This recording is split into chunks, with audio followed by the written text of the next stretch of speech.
How you feeling, Tiger? Good. Now let's hear you. Ready? Yeah. Go!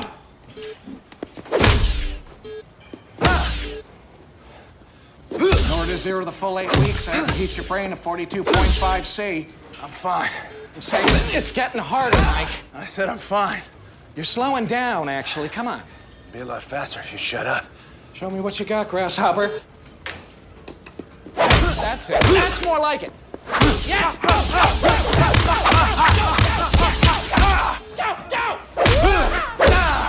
Yes! Faster!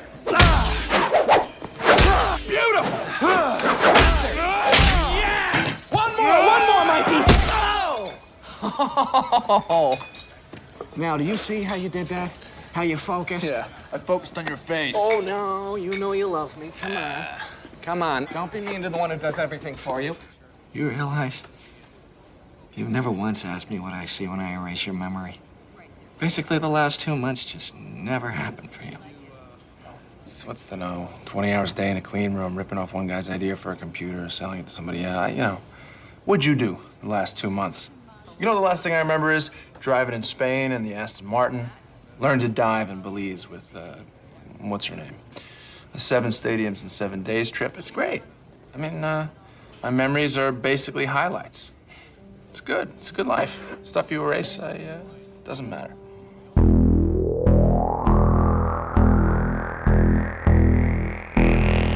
What is real? How do you define real? If you're talking about what you can feel, what you can smell, what you can taste and see, then real is simply electrical signals interpreted by your brain. Have you ever been in an institution? Cells. Cells. Do they keep you in a cell? Cells. Cells. When you're not performing your duties, do they keep you in a little box? Cells. This causes it. This causes it. This causes it. Information overload. All the electronics around you poisoning the airwaves. You are listening to the High Tech Low Life podcast, a cyberpunk media retrospective. High Tech Low Life contains language and themes not suitable for all audiences, as well as spoilers for the content being covered. Listener discretion is advised.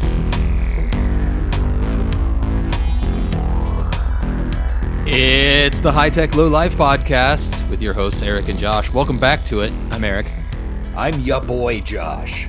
Your boys are back talking about this week John Woo's debut on our show, I believe. 2003, yes. Ben Affleck, Uma Thurman, Paycheck. Yes. It's a movie that we saw for this show. Judging by our little bit of pre-show talk, it's sounding like you didn't like it as much as me. I don't know. We can get into it. We will. I mean, I'm not saying I liked it, but I was expecting to like it a lot less. I'll put it that way.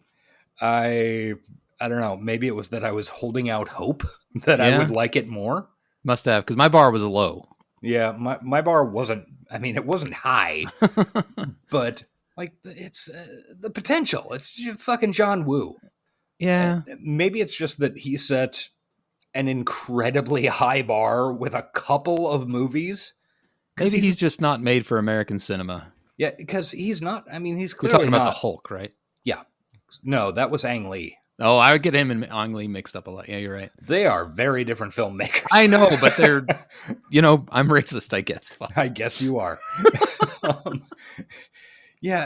it's not like, it's not the thing where somebody makes a brilliant film like almost by accident. And you're like, wow, why can't they get that back again? John Woo made a bunch of really great fucking movies. Oh, yeah. And well, maybe we'll have some disagreements about what we didn't like about this movie, because great. We'll get into it. Yeah. Let's talk about other things first. It is the end of February 2025, just to put this as a place in time if you're listening in the future. Hey, hope it worked out. Yep. Future people. Yep. Good luck. Hopefully it's not working out like the future does in Paycheck. Yeah.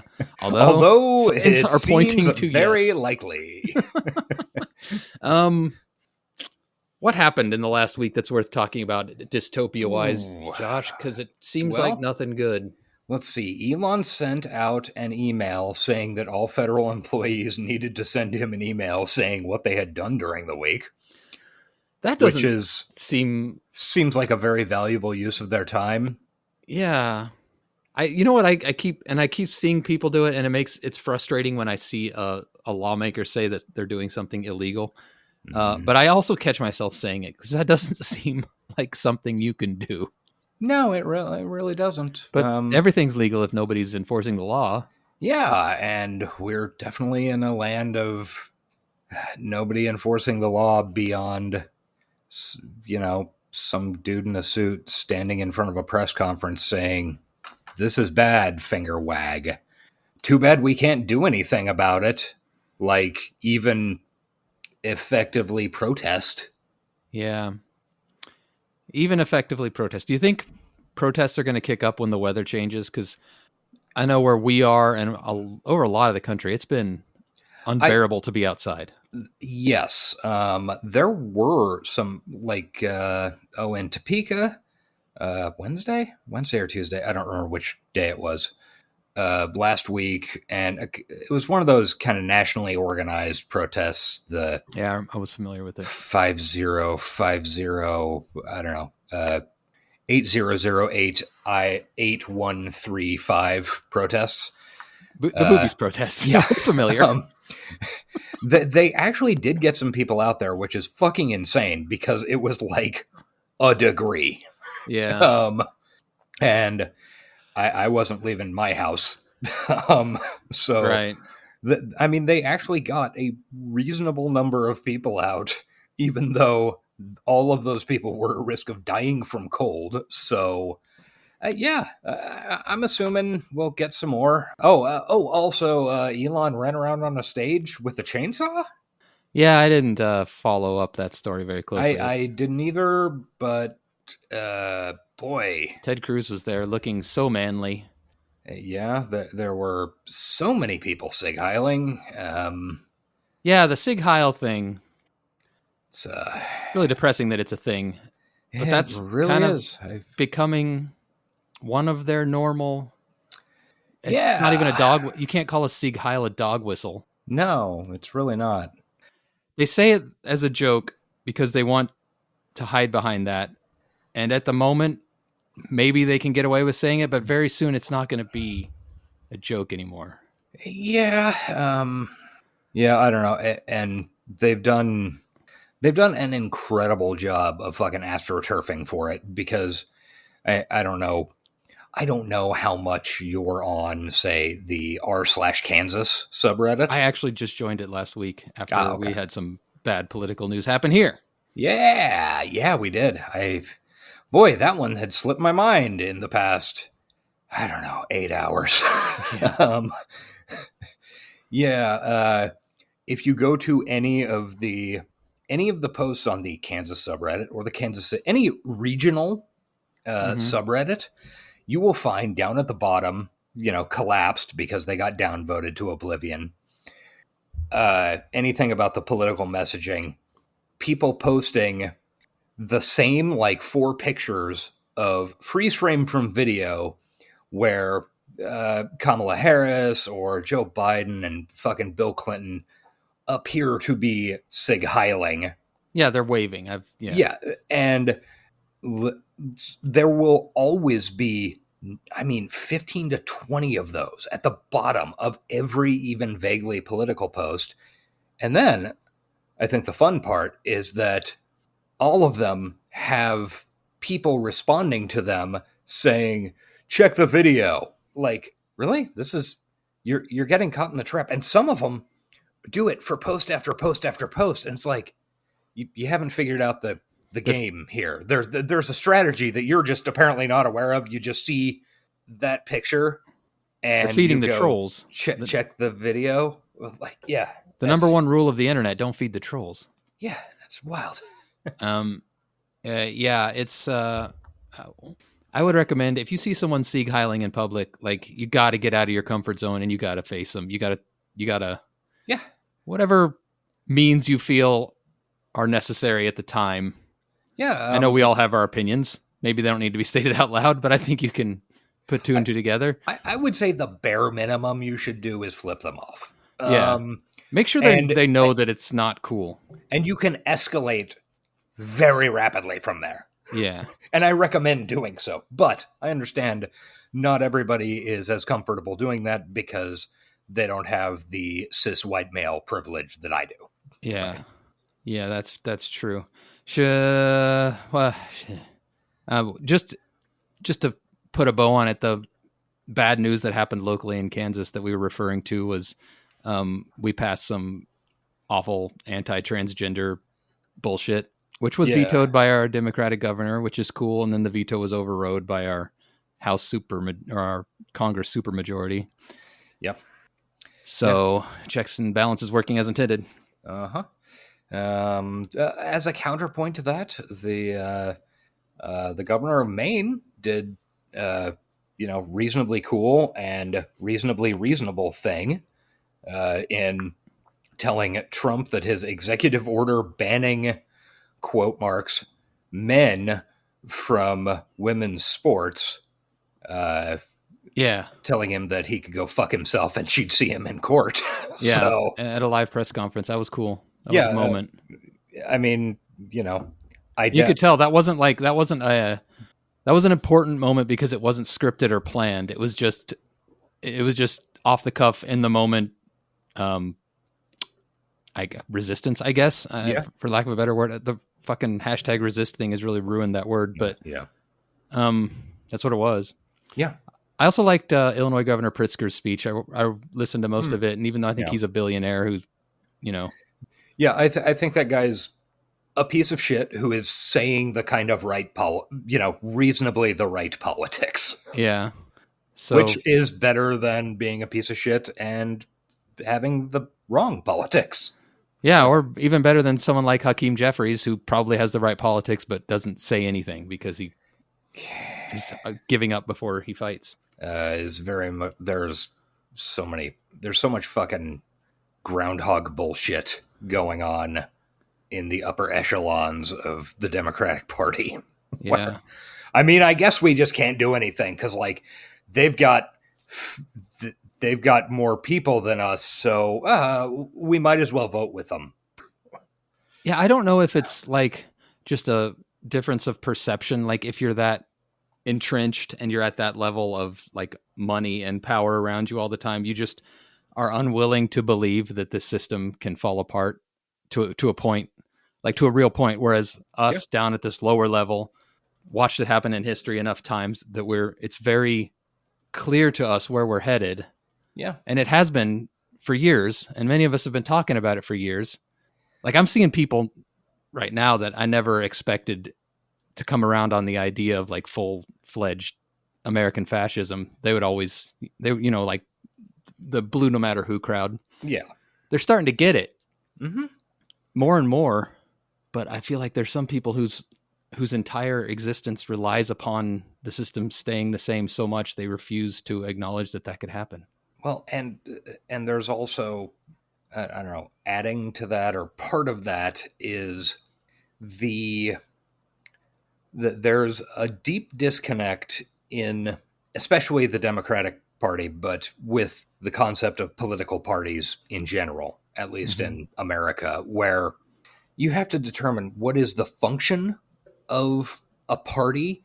Is it supposed to represent what it thinks will get the most votes and support, to win elections, or is it to lead the people, lead the government down a path to an end goal?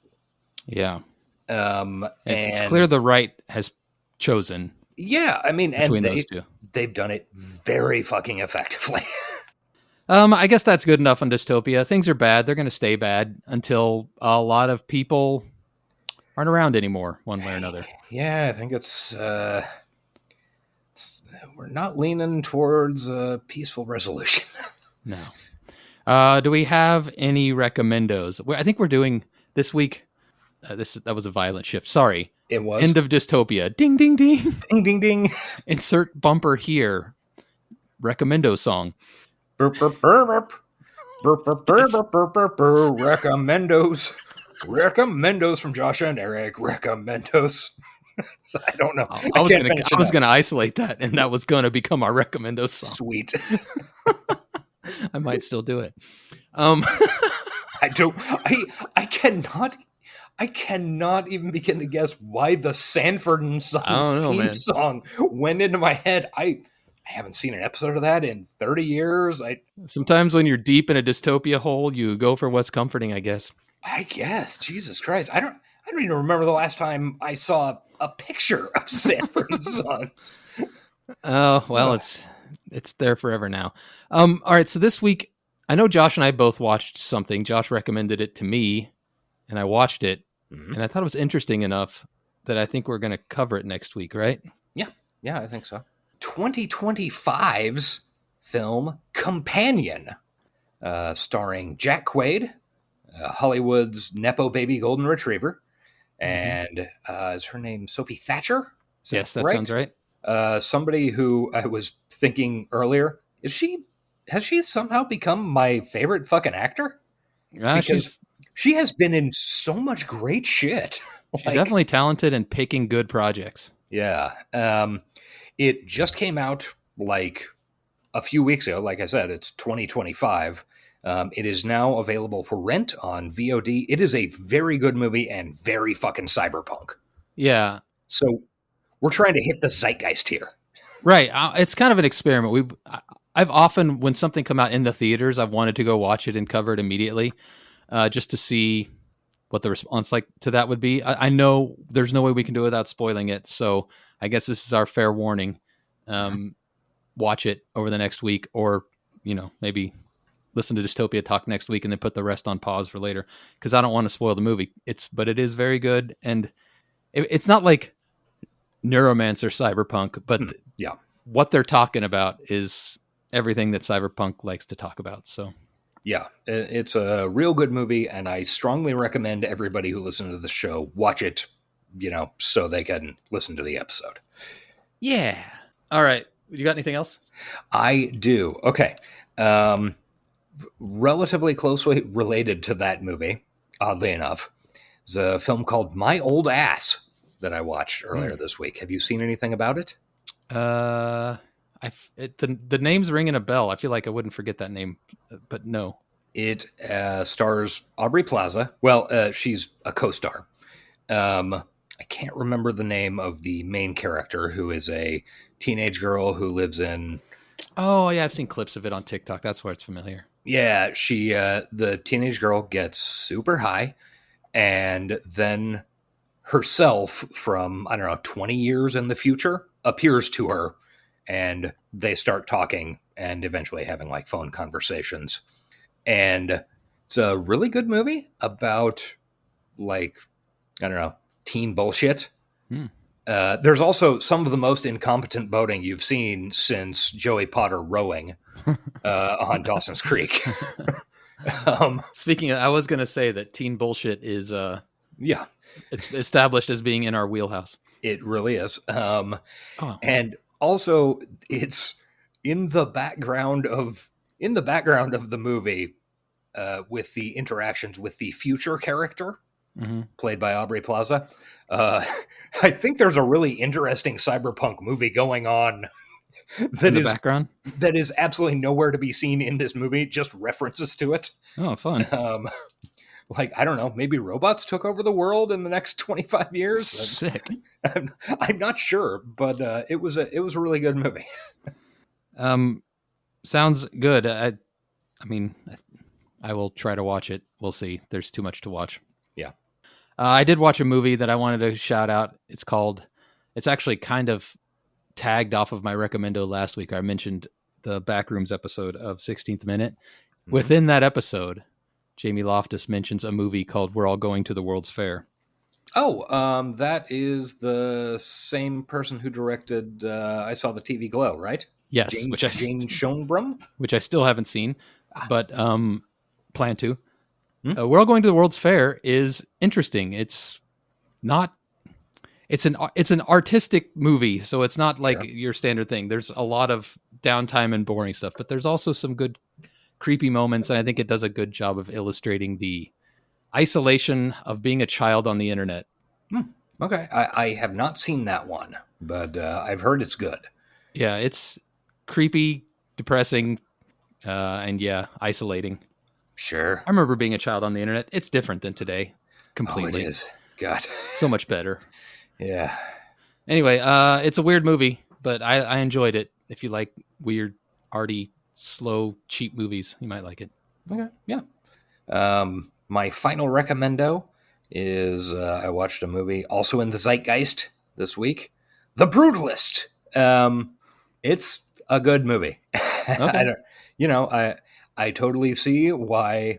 Yeah, this is something that is up for Best Picture. They're very good performances, especially Guy Pearce. I like that guy.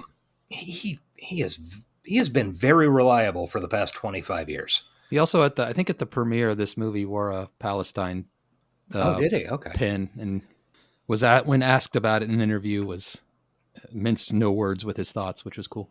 That's nice to hear. He's also been going off about Kevin Spacey the past week or so. Yeah. Talks about how, he was definitely trying to predate me on LA Confidential. Really? Yeah. Yeah. Man, that's going to ruin LA. What a shame. Yeah. Yeah, it's a real fucking bummer. I mean, it's more of a bummer that he's a predator. Yeah. And that just brings it back to, what's always my point. Like, why do these guys have to do this shit and make me consider the fact that I like something? Obviously the biggest crime is them making me consider whether I want to endorse the death of the artist. Yeah, that really is. Somebody remake LA Confidential, please. God, that's what should be being remade. Not like good movies for nostalgia. Remake movies full of predators and assholes so that we can like them again. God, that interesting. Like, I'm trying to figure out the math on this. Like, it might work, right?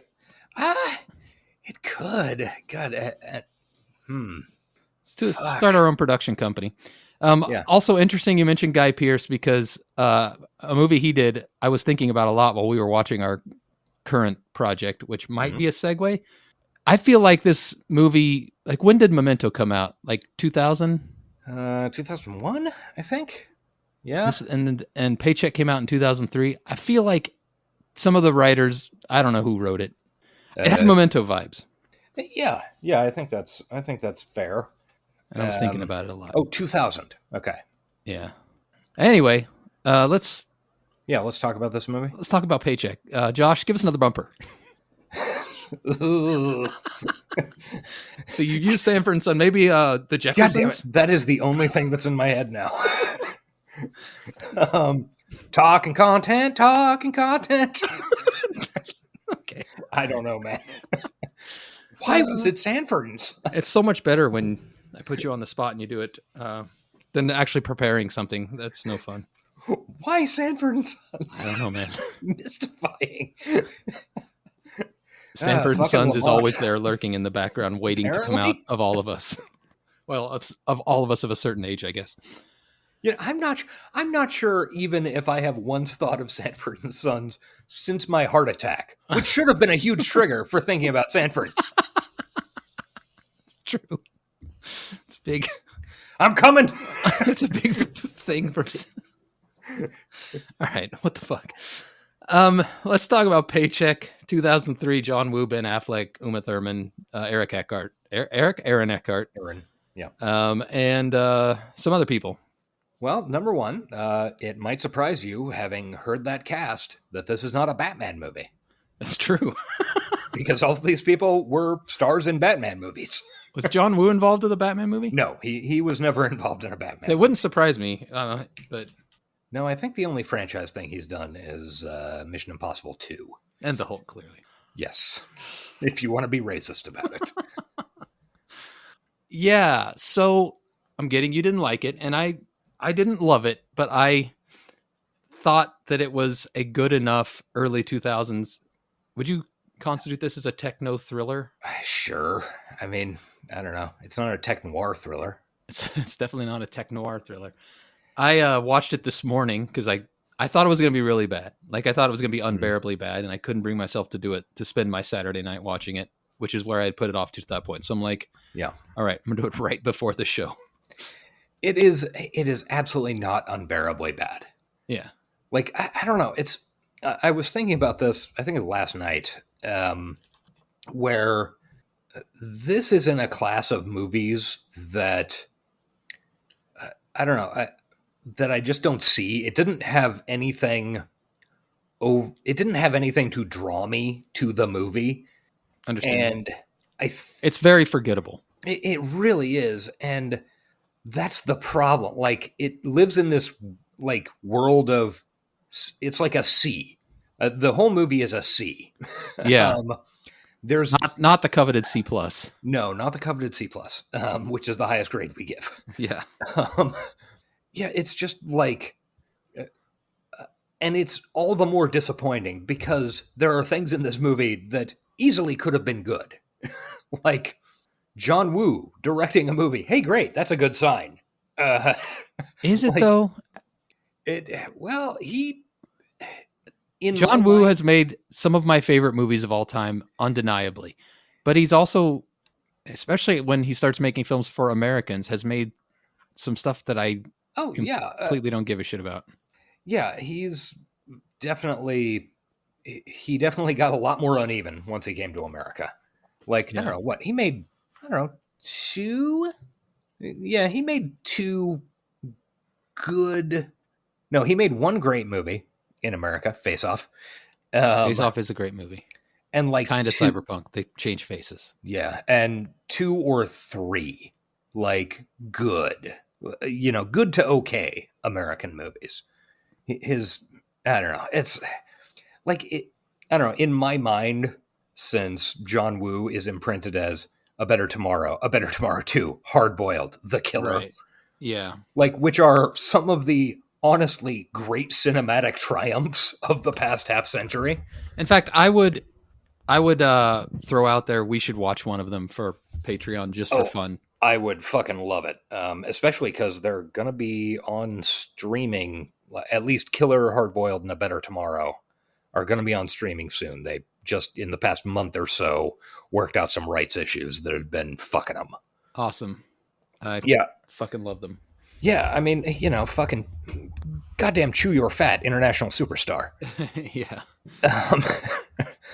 Like, so in my mind, that's what John Woo is imprinted as. Sort of the same way that, like, say, in my mind, Francis Ford Coppola is never not going to be the director of The Conversation and the Godfather movies. Yeah. Like, even though I know he directed a bunch of really bad shit and a bunch of really mediocre shit. Like, those highs are always going to stick out. I get that.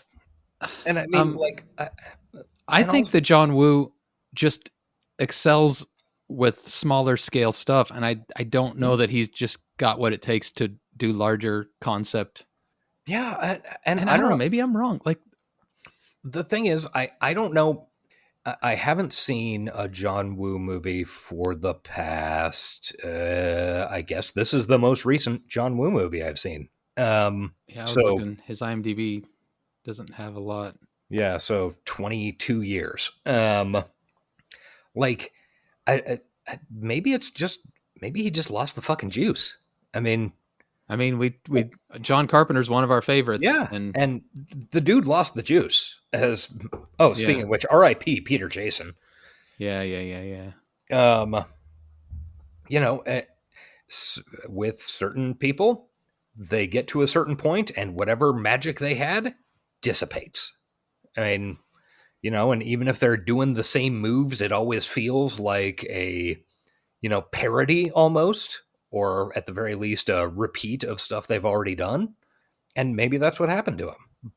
But in my mind... Oh, I didn't know John Woo directed Broken Arrow. We're going to have one of those soon, very likely. Very possibly, yeah. Sorry. Yeah. Little dystopia talk interjection. Yeah. I mean... Like, in my mind, he's never not going to be the guy who is back behind the camera when Chow Yun-fat says, Chesba. Yeah. I have a pitch Okay, great. I think feeling, that the Tiger? story that is being told here, Now let's hear the you. original written by Philip K. Dick, Ready? I think that story was executed well and told in such a way that made it interesting to follow. I say you take the movie Paycheck and put it in the world of the movie Mute, which was a cool world, the shit story, and I think you might have a movie there. Come on. Yeah, I could see that. Shut up. Show me what you got, Yeah, Grasshopper. that seems like a great way to go. That's it. That's more like it. It would up the level of both of those movies. I don't know. It's Paycheck is just so fucking weird. I love Uma Thurman. I've loved Uma Thurman. I've been in love with Uma Thurman since 1990. Your Discord handle is the future Mrs. Uma Thurman. One more, Mikey. Or it should be. Yeah, and Now, do you like see how you did that? Ben Affleck. Yeah, I focused on your face. That guy has you know you been love really me. good in some movies. Come on. Don't be mean to the Bomb one who and does Phantoms, everything for you. He was the bomb You in realize Phantoms. You never Like there once is asked me nothing what I that, see when I and Paul erase your Giamatti. memory. Why wouldn't Basically, I the last sound 2 months exactly like Paul You Giamatti? are Paul Giamatti.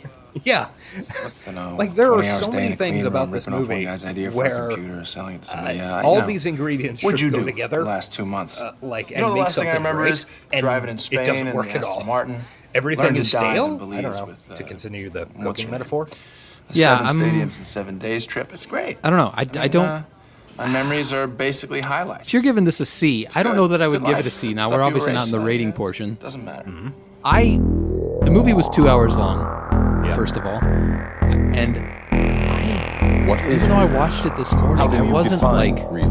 waiting If for you're it to talking be about over. what I was you kind of can enjoying feel, the journey. Smell, It's taste, like and see that real is yeah, I don't simply know. I feel electrical like signals interpreted by your everything I'm going to say about this movie. Have you ever been in an institution? Cells. And I don't Cells. Do they actually keep you in like a it cell? doesn't actually Cells. deserve that When much you're not negativity. performing your duties, do they keep you in a little Just box? Cells. so This causes It's just sort of it. the This blandest causes it. possible This version of causes it. anything. Information overload.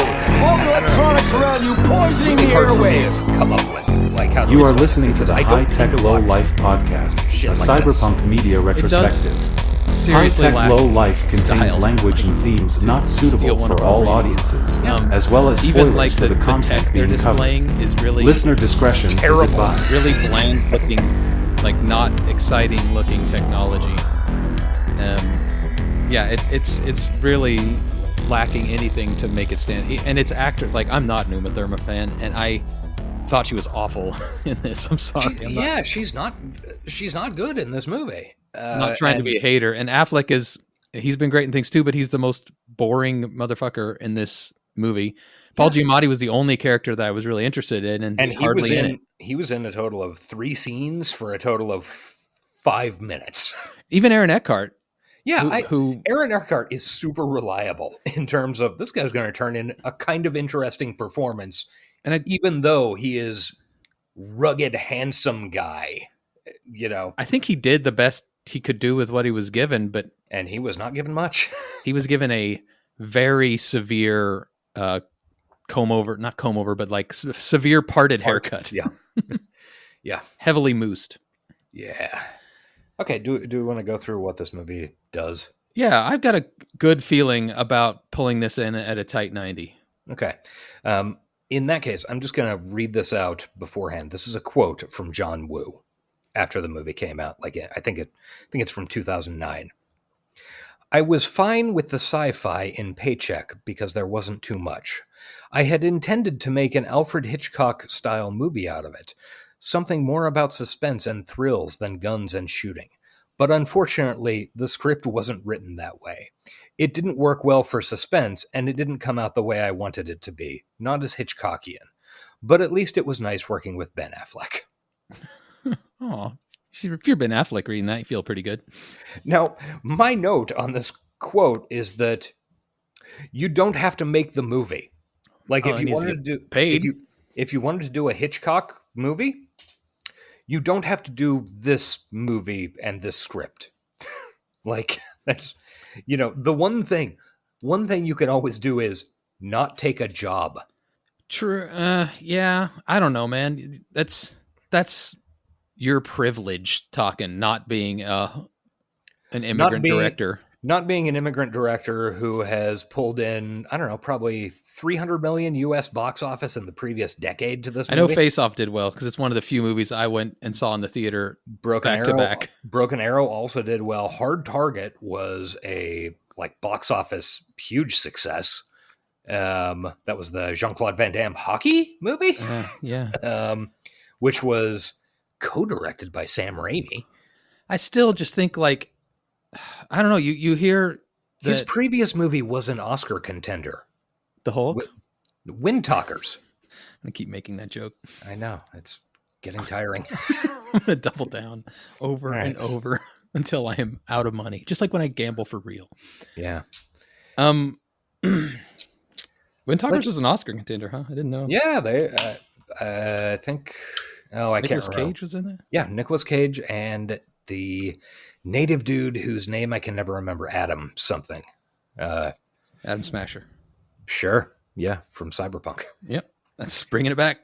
Because this movie ain't very cyberpunk. Let's be real. No, it's not. Yeah, the thing is, when you're the director, your name is on the movie. There are certain things that a studio, I can totally get how a studio can force a early career director into doing something they don't want and then cut the hell out, cut the shit out of the movie.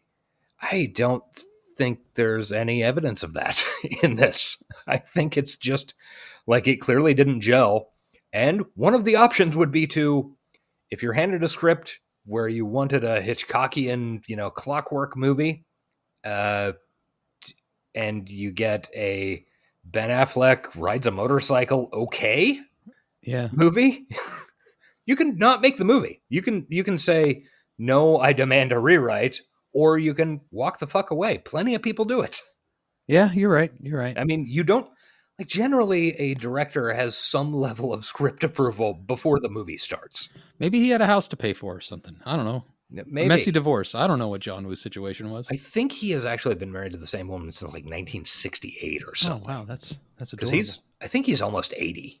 Yeah, he's pretty old. Probably why he hasn't had anything out recently. He's actually had one out 6 months ago, I think, called Silent Night. It was Christmas 2023 with, is it Joel Kinnaman? Yeah, the dude from Altered Carbon and a bunch of other good shit. And the movie is silent because he's deaf, I think. I don't entirely understand. He kills a lot of people. It's a white guy takes revenge for his dead family movie, my favorite genre of film. Yeah. So that's what John Woo says about it. Anyway, we're in the present or the near future. Ben Affleck goes to a trade show. He and everything else in this movie looks as exactly 2003 as humanly possible. Yes. Every hairstyle, every single choice is so nailed down in time to 2003. Ben Affleck wearing the skinniest tie with the smallest knot you've ever seen in your life. It's truly weird. How something can be so nailed down to an instant in time. Yeah.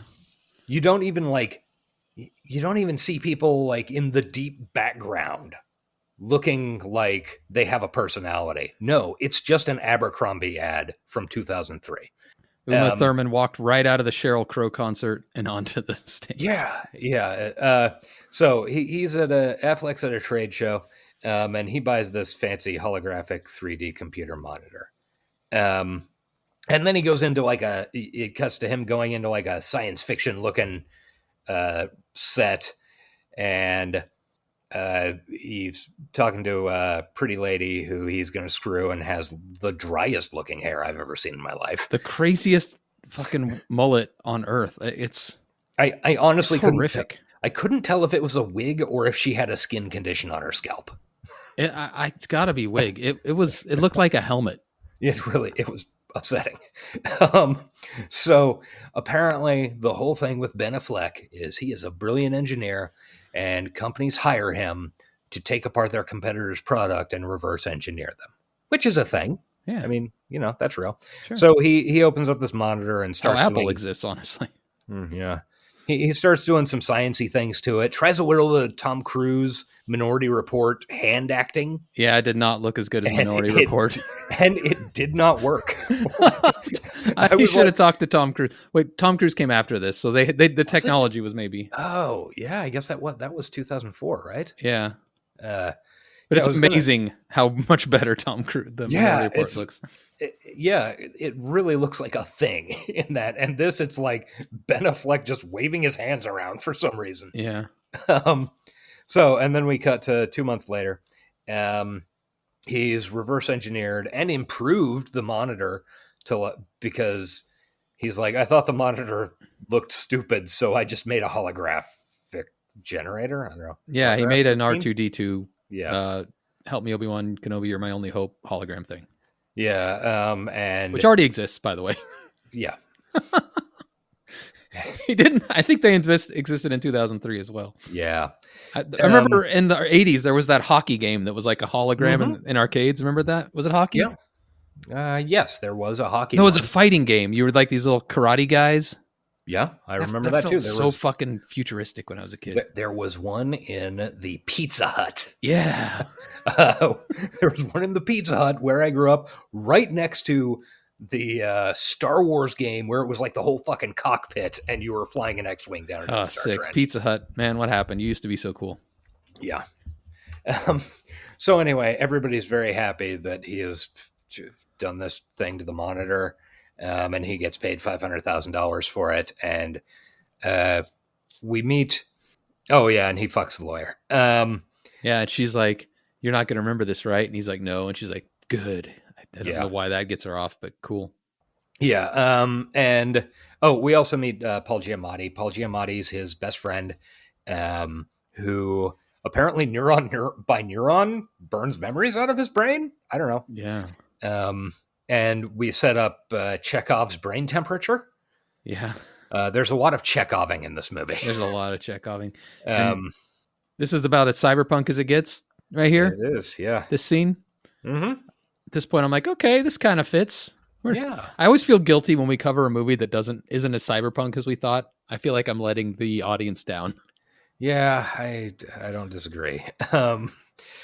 Yeah. So, and also, Paul Giamatti looks exactly like Eric and I's former friend Chris. It sounds exactly like Eric's current friend Josh. Yeah.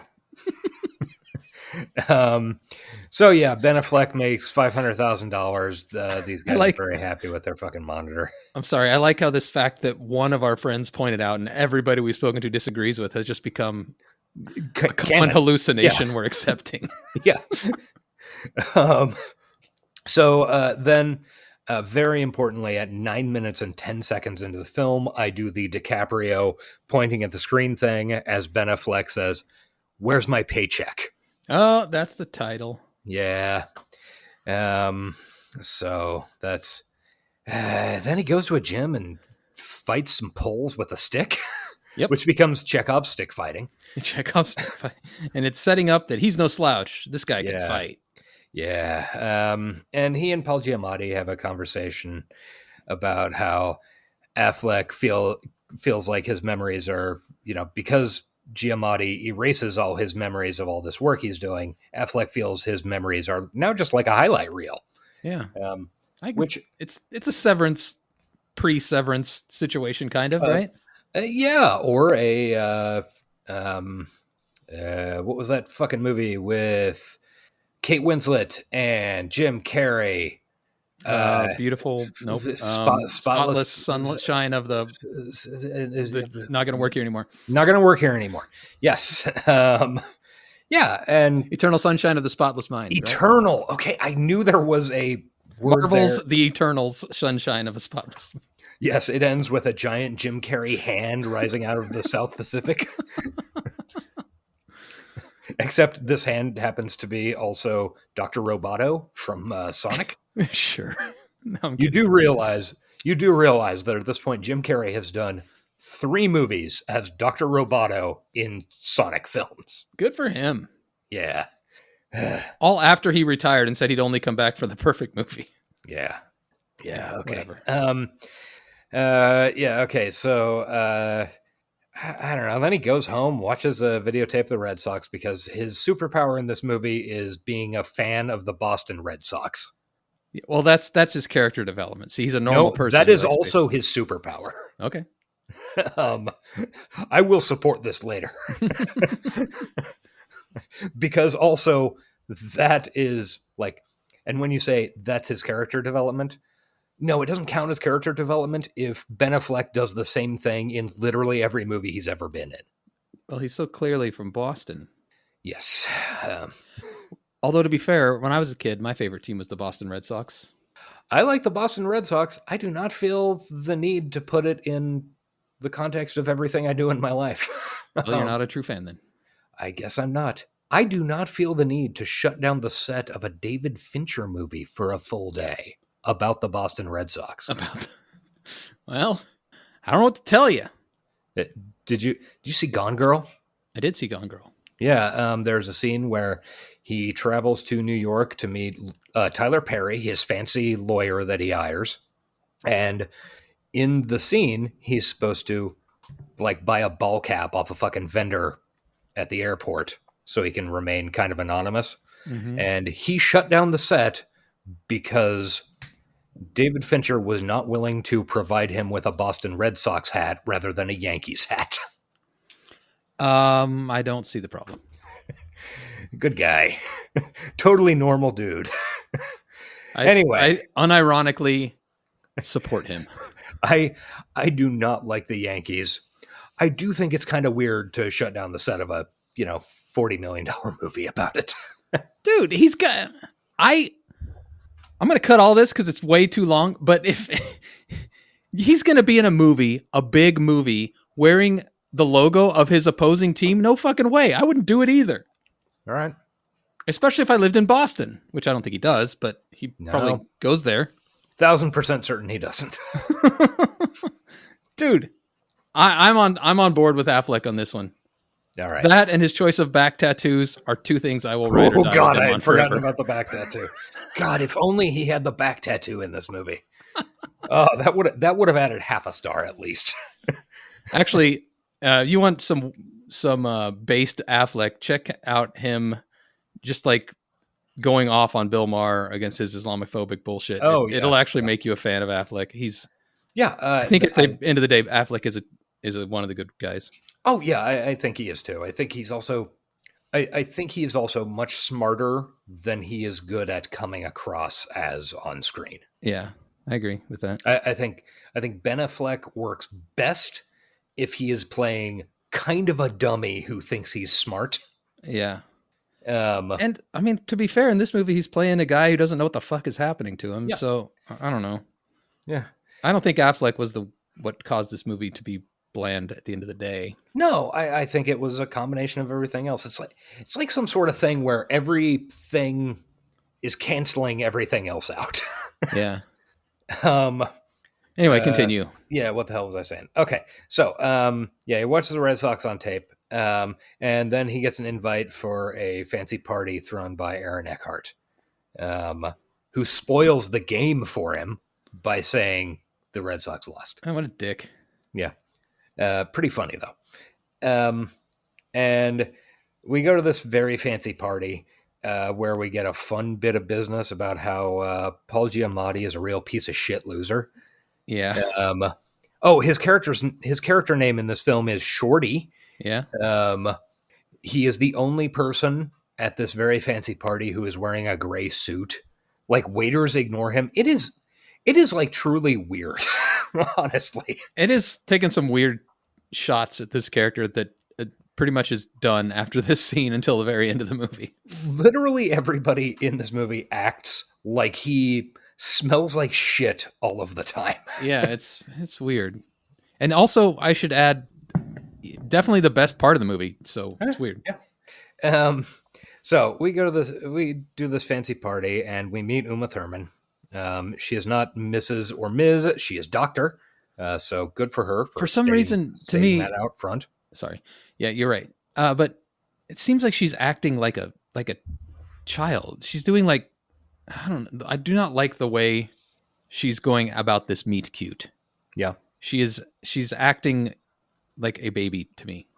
Okay. I don't exactly know what you're saying there, but I will believe you. It might have no basis in reality. I might have been on ketamine. That's very possible. definitely Watch your didn't- bladder health. I definitely didn't take it. So if I did, I was dosed, but it's always possible. Yeah. So, she's a doctor of biology. She works for Aaron Eckhart.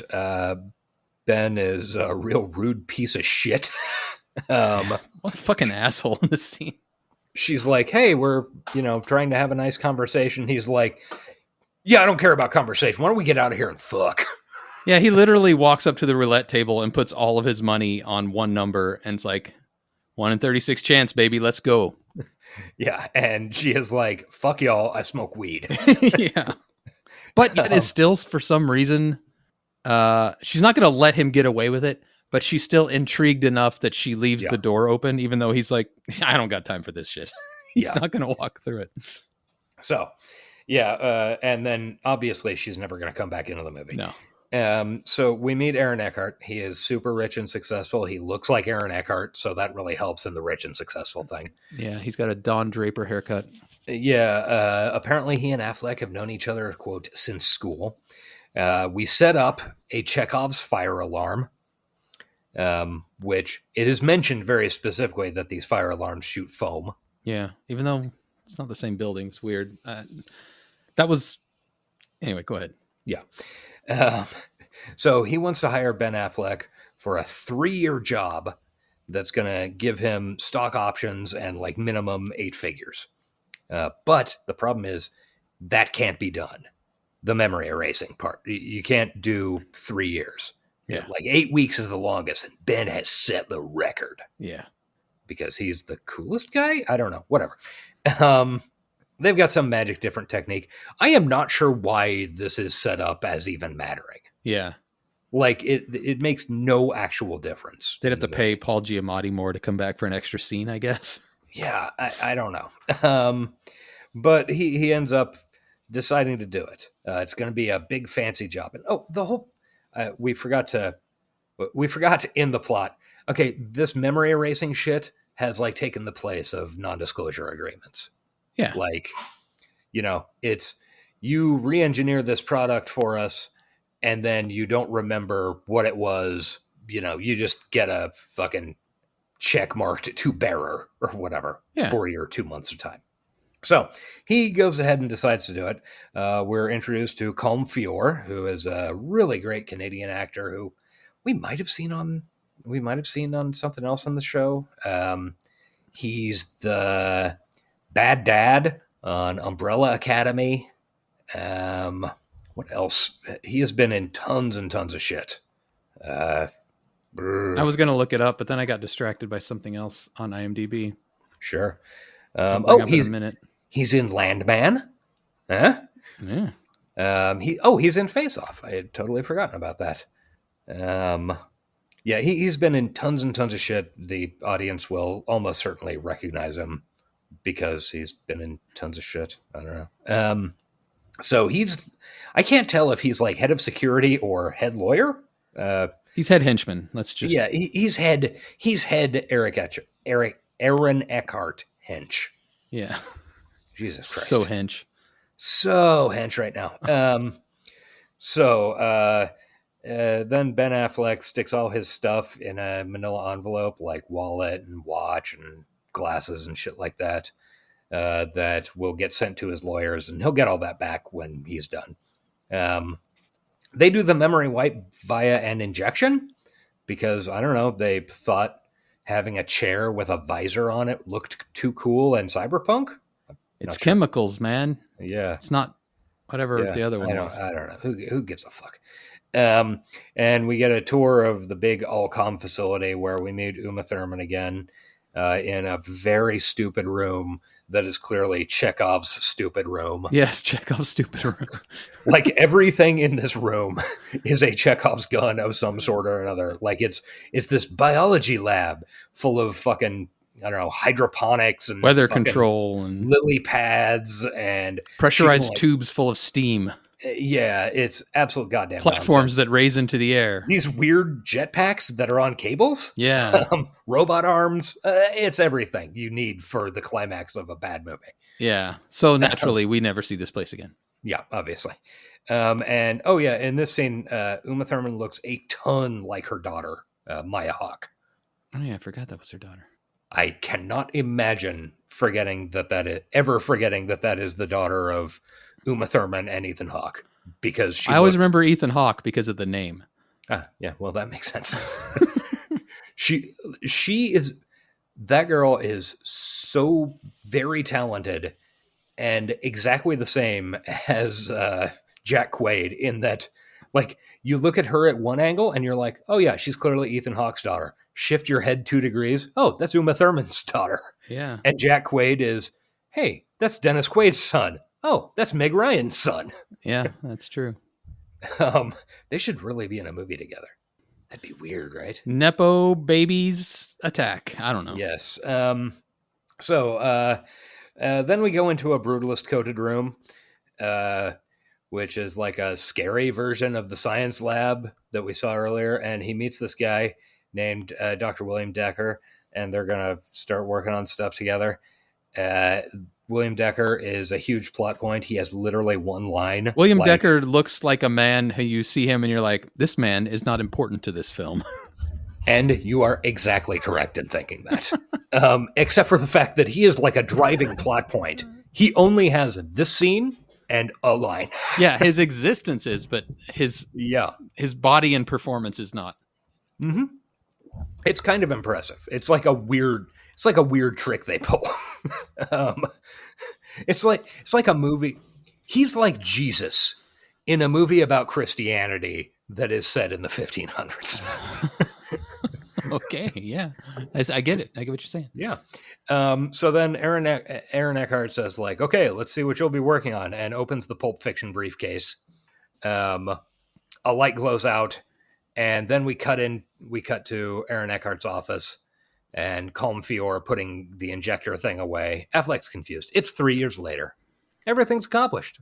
Yeah. Like they made whatever they needed to make. All the money has been paid into his account. It's all done. So Affleck goes to his place, logs into his money market account, has $92 million.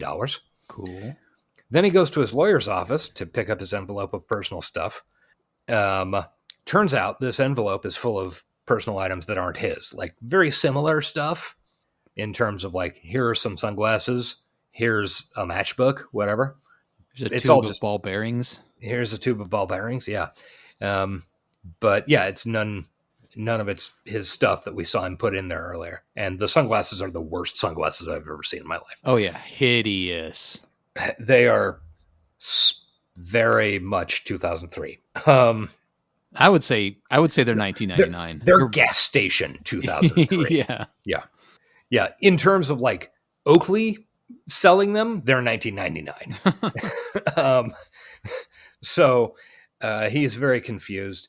We get a freeze frame on him signing his name. I'm not sure exactly why that was. That happened a couple times. Like it was going to be important, but it wasn't. There were a couple of points where I was like, oh, this makes sense. They're putting emphasis on this. Why are they putting emphasis on him signing his name in this part? No idea. Yeah.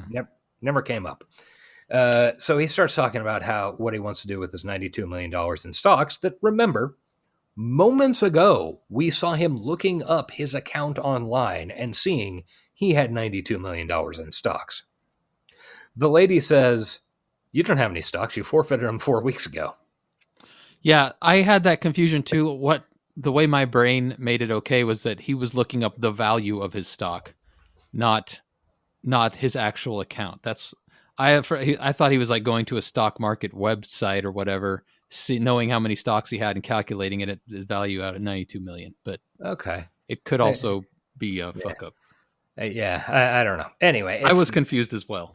Yeah, it's shockingly clunky. Yeah. So he's all confused because he would never give up $92 million. He's very money motivated. It's been made clear. Yeah. He asks about his paycheck a lot. Yes, he certainly does. And I point at the screen. So he goes back to his place. And By the way, just for for the record, my Leonardo DiCaprio moment is when I torch a Manson family member from my pool. Yeah, me too. Okay. Yeah. Same movie. Um, All right. So maybe that joke wasn't worth it, but my Leonardo DiCaprio meme is when I slam somebody's face over and over into a fireplace. Yeah. wait, is that Leonardo DiCaprio? No, that's Brad Pitt, but it's the same movie. Who cares? Same movie, I was going to say.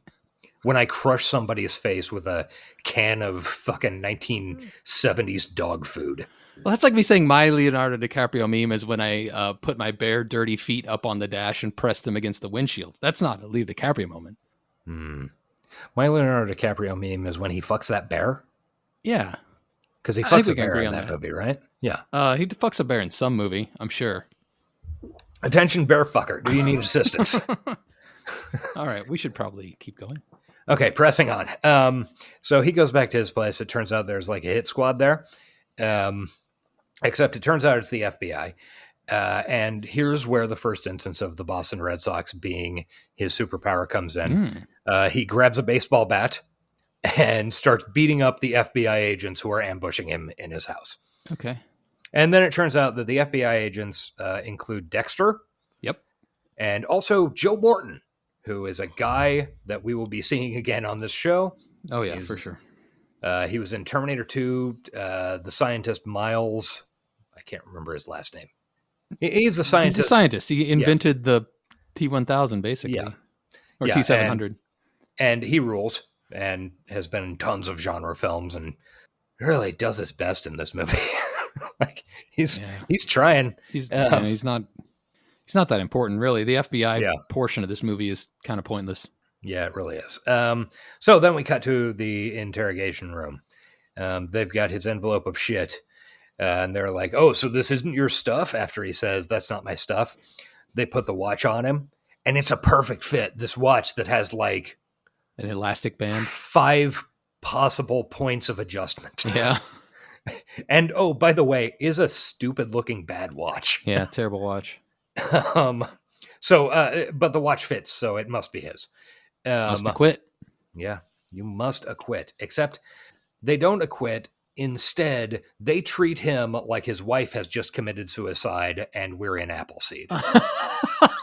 That's true. He does get the Karen from Appleseed treatment.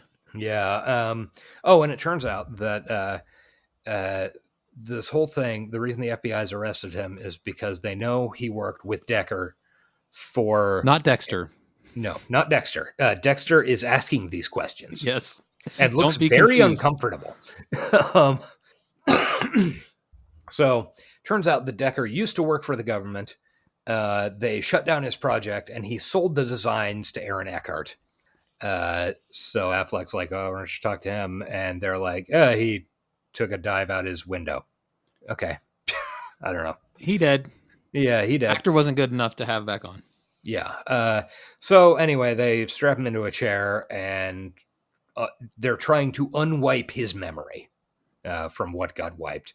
They see a bunch of plot-relevant shit in flashback format, and flashback format in this movie is like all the colors are washed out, and it's kind of jumpy and digital looking. Yeah.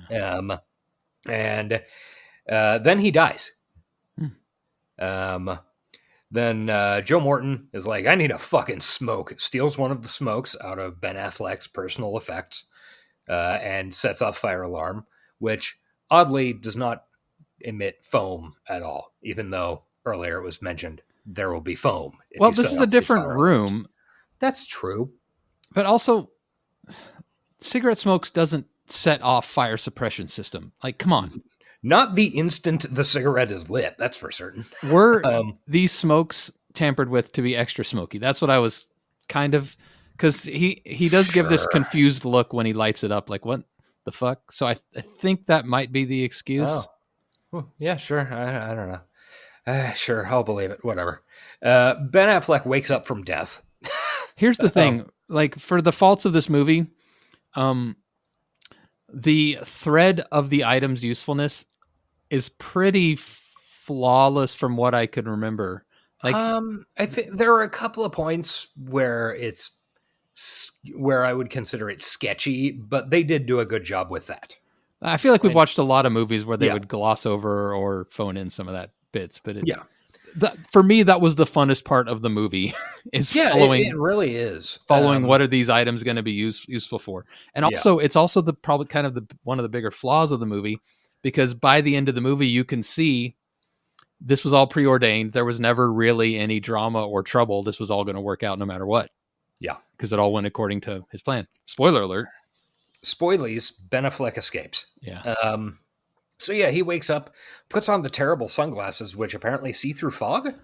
I don't know. Yeah, that's future tech, sure. Yeah, and all the lights are out, and he grabs the envelope and escapes, and then Colm Feore is sitting at like a picnic table eating a piece of pie. Yep. And sees him, and he's like, "The fuck." Oh, here, actually, yeah, we're coming up pretty close to one of the things not paying off very well. So he runs away from the FBI into a bus station, uses the bus ticket that's in the envelope to get on a bus, pulls the other shit out of the envelope to look at it, pulls out a diamond ring, holds it up like in the sunlight, and draws everyone on the bus's attention to it, then sets it on his thigh. Yeah, just precariously balanced. In a jostling bus. And some teenager fucking lifts it off him and runs off the fucking bus. Which causes him to chase the teenager right to his lawyer's office again, yes. And remind me about the ring when we get to the end of the movie. Okay. So he goes into his lawyer's office, says, basically says, "So what's the deal here?" And finds out that he swapped out the items himself. Yeah. And then we go to Aaron Eckhart's office. He's yelling at Colm Feore about how it predicted he would die at 3 minutes after 3, and somebody must have fucked with it. And so this is the point at which we figure out, okay, the whole point of this movie is that whatever machine he invented is like a fucking crystal ball Stargate thing you can see into the future. Yeah. And that's the whole gimmick. Mm-hmm. And then they go to like figure out like, okay, well, since the future that we saw earlier changed, can we go look at it? And we find out, no, the machine has been sabotaged by Ben Affleck before he left. He thought of everything. Yeah, he did. So Ben goes to a cheap hotel room, inventories all his shit. Here is the list of stuff. All right. A fortune cookie fortune, some hairspray, a matchbook, an Allcom badge, a key ring that says Edison, or a key on a ring that says Edison, a crossword puzzle partially filled out, an Allen wrench, a lighter, a paperclip, a $50, some kind of big glass lens, some ball bearings in a dice tube, a BMW key, a bullet, a watch, and then the bus pass, ring, glasses, and cigarettes that we had already seen. Mm-hmm. So that's 19 items. Keep that in mind. Yeah. It's sort of going to be a plot point. I don't know. Doesn't matter. So he calls Paul Giamatti. He meets up with Paul. Connection with that plot point, you missed out the setup for it. I did. I forgot about it. He put an extra envelope or an extra stamp on the envelope. So he wasted 50 cents. I don't know. That's woof. Like anybody in an office, stamps were like 7 cents. Like anybody in a fucking office would be notice. Like, he put an extra, like, not only would they notice, but then would bring it up. Yeah, you're right. So he calls Paul Giamatti. They meet up at Union Station. Buddy, you're worth $92 million and you just left 30 cents on the table. Mm-hmm. I should have got those forever stamps, man. You could have, postal rates have gone up 2 cents since you went into working for Allcom. Hell of an investment. Yeah. So he goes to Union Station to meet up Paul Giamatti. He gets a flashback triggered by seeing a bird stuffed animal toy for sale. Apparently Union Station in Seattle, which is where this movie is set, is full of like stuffed animal vendors for some reason. Yeah. There Can't are like speak to it. I've never been there, but there are like 5 different carts full of different stuffed animals. It's kind of weird. So Paul Giamatti arrives. He's wearing a dumb fishing cap because it's bucket hat because it's 2003. And then they have some soup. Yeah, they do. There's emphasis placed on the soup. Don't know why.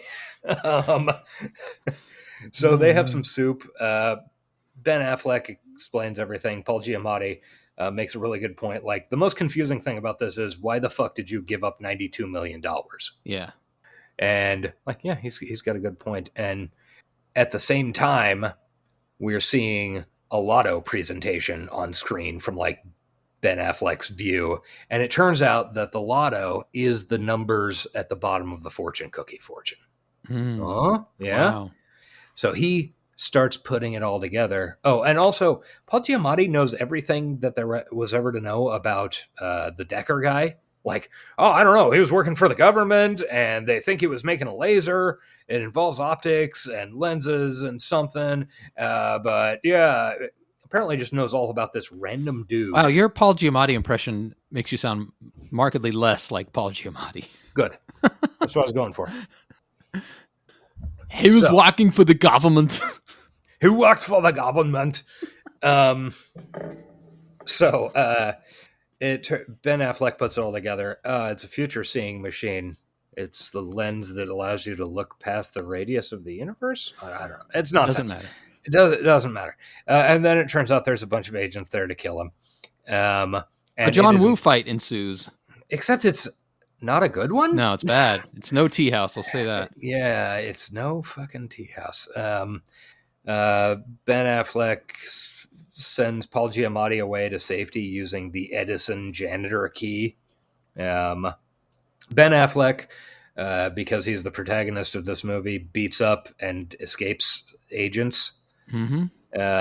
This is where those fighting skills are coming in handy. Yeah.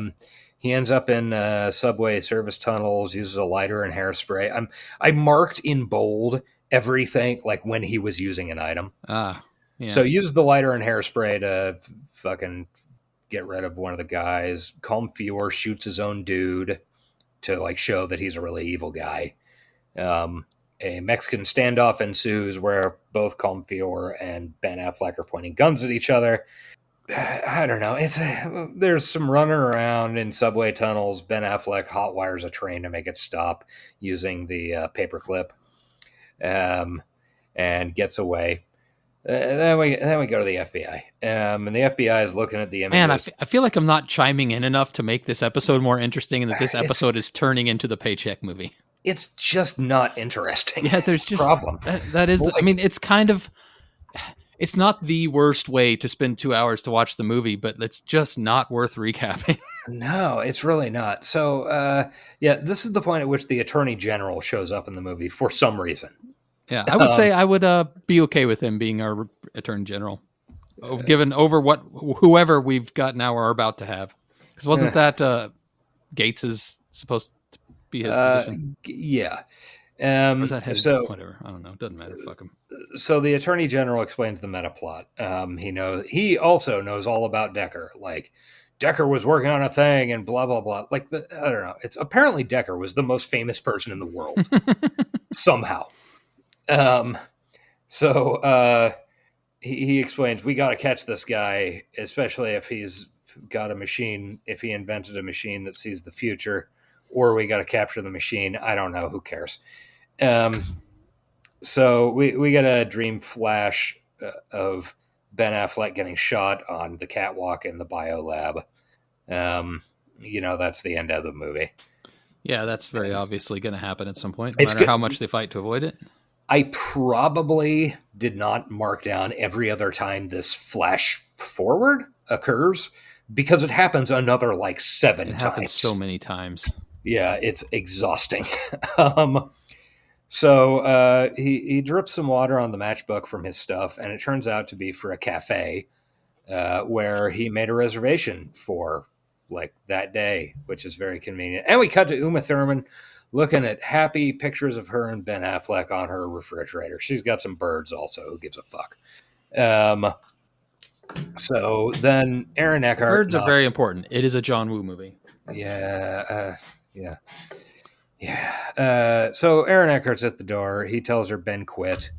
And she's like, he wouldn't quit. He said he was going to give up the money and not do the memory wipe and stay with me forever. And then she goes to take a shower, sees a message obviously communicated in this fogged up mirror. Yes, 100%. Anybody who's ever played a fun prank on someone you share a bathroom with by writing satanic stuff, and then next time they take a shower, they see satanic stuff. Yeah. And it's very obvious this is what's happening, even though we don't see the mirror on screen. We see her get out of the shower, look at where a mirror obviously is in a fucking bathroom. Yeah. And then it's like, oh, everything's fine. And also, then the God next... damn it, I hate everything about the way Uma Thurman acts in this movie. This scene, she looks ridiculous. I'm sorry, I can't get over it. That's fine. I don't care. So the next, spread over the next 15 minutes of this movie is Aaron Eckhart and Colm Feore investigating. What did she see? Like, how could Ben Affleck have communicated to her? So just keep that in mind. I'm not going to go over the stupid plot points of them investigating her fucking shitter. And it fucking stupid. So Ben Affleck goes to the cafe. Uma Thurman goes to work. We see a guy we've seen on this show before. Callum Keith Rennie. He was in Existenz. Oh, nice. He's a security guard. He's also... He has one line, right? Sounds right. Going somewhere, Mrs. whatever her name is? Yeah. And then she says, are you going up with me? And he's like, I'd rather watch from down here. Yeah.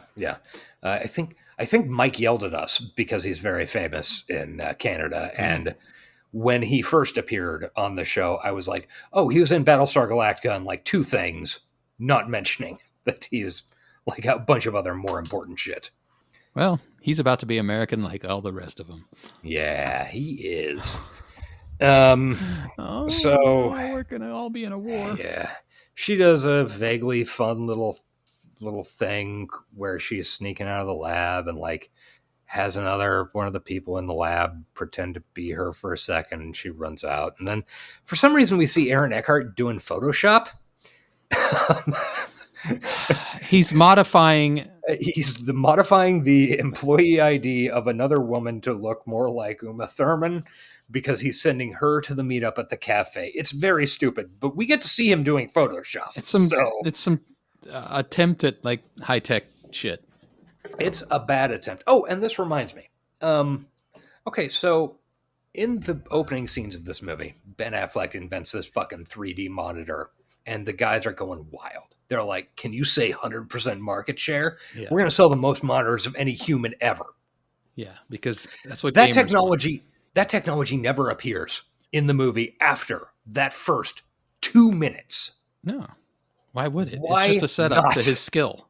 Yeah, it's like you're missing, that's not how you're supposed to do drama, guys. Also, it's very possible that the boardroom executives do not actually know what their customers want, because as someone who loves computers and has spent a lot of my time on them, I don't want that and would never buy it.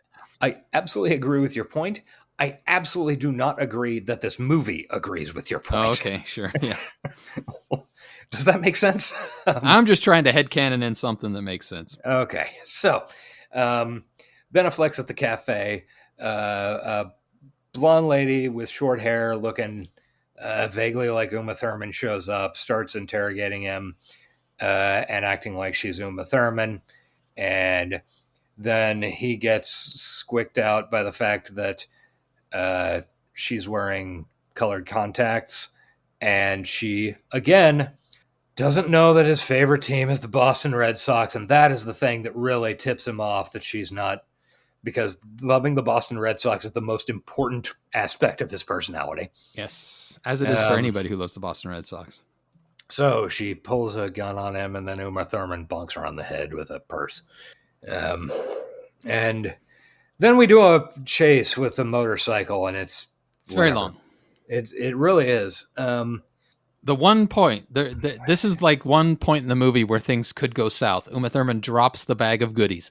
If he loses his bag of items, he will be fucked. But don't worry, she gets it, and everything's back on track. Because, of course, he had to get the items because it's all preordained as happening. True. Okay.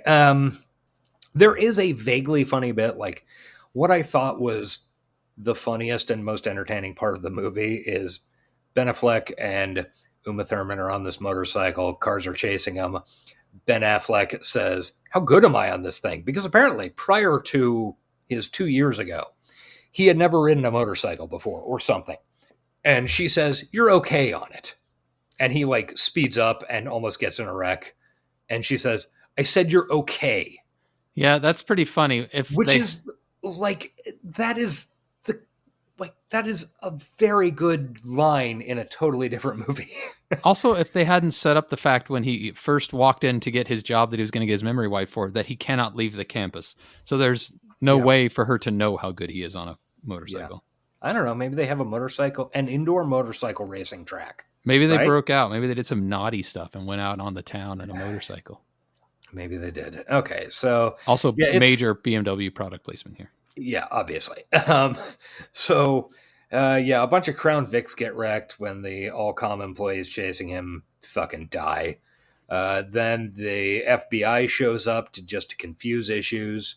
And the Allcom guys leave, and the FBI guys chase them, and they get away anyway. It actually doesn't matter even slightly. Maybe this chase would have been cool. I mean, they're going through storage container. Yes, it's container boxes, and he's going in tunnels and stuff. And I did enjoy like when they were in that tunnel, and he was like, "Lean left, lean right, split," and then that pipe splits the cop car down the middle. That was pretty cool.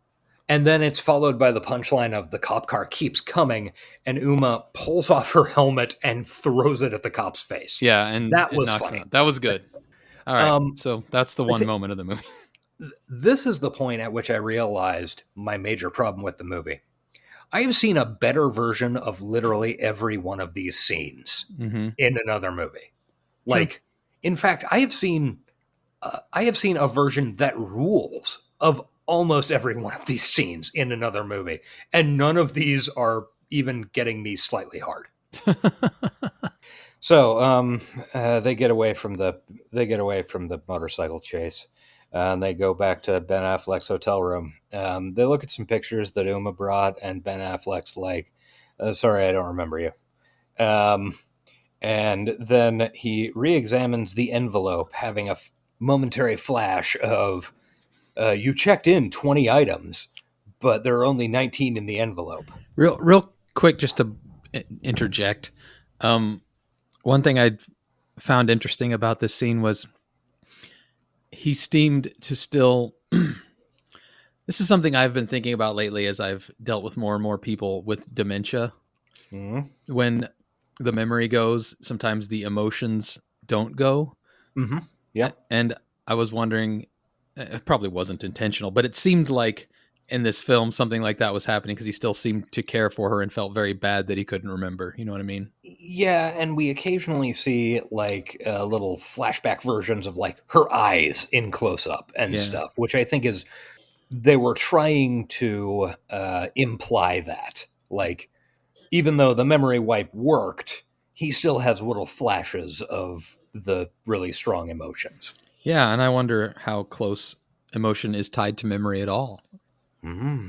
I don't know. That would be a cool thing to explore in like a cyberpunk movie. Yeah. But this isn't not this movie. This is a techno-thriller. Yeah. Let's get back to the thrills. Yeah, I'm on the edge of my seat, Josh. Do it. Yeah, you paid for all of it in terms of a Prime member. Oh, speaking of which, if you guys want to watch this movie, I don't know why you would. Got 6 days. You've got like 2 days from when this movie comes out, unless you want to rent it. Yeah, don't pay money, but it is free on Prime for another couple days. Yeah. So he re-examines the envelope, and it turns out there's a little microfiche dot on the extra stamp that's on it. Like, oh shit! And then they break into a high school, which is in session. That was weird. And across the street, I think they just needed to get to the closest microscope, and so they went to a high school, which is across the street, full of kids. So they look. Let's be fair, Josh. If I said you need to get a microscope now, where are you going?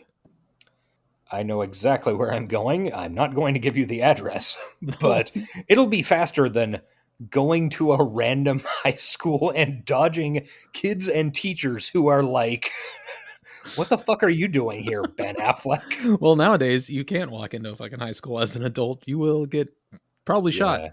Yeah. I don't think you could in 2003 either. Yeah, I mean, you probably could, but not easily, not without being at least questioned.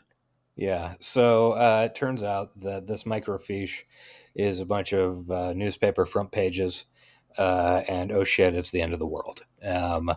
Turns out that the news gets out that Allcom invented this future-seeing machine. Its stock rises.